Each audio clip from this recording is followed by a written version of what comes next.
ஆனவர்களை விட வயசானவங்களுக்கு வந்து ட்ரீட்மெண்ட் டயக்னோசிஸ் எல்லாமே ரொம்ப கொஞ்சம் மாறுபட்டு. அந்த பேரன் கிட்ட நான் சொன்னேன், இந்த பாருப்பா நீ வேலையெல்லாம் பிஸியா இருந்தாலும் பாட்டியும் கொஞ்சம் பாத்துக்கணும், பாட்டி கரெக்டா போடுறாங்களா இல்லையான்றத பாத்துக்கணும்.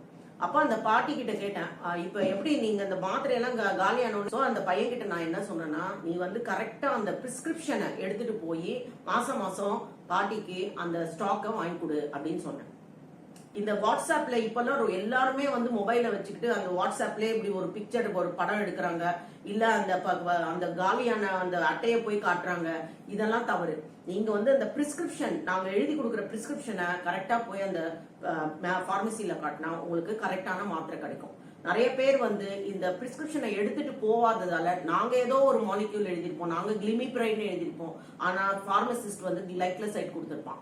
அதுவும் நான் நிறைய கண்டுபிடிச்சிருக்கேன். அவங்க வந்து என்னோட டேபிள்ல எல்லா மாத்திரையும் பரப்பி காட்டும் போது செக் பண்ணும்போது மாலிக்யூலே சேஞ்ச் ஆயிருக்கும். இதெல்லாம் ரொம்ப ரொம்ப டேஞ்சர். அலோபதியில வந்து நாங்க எழுதின மாத்திரை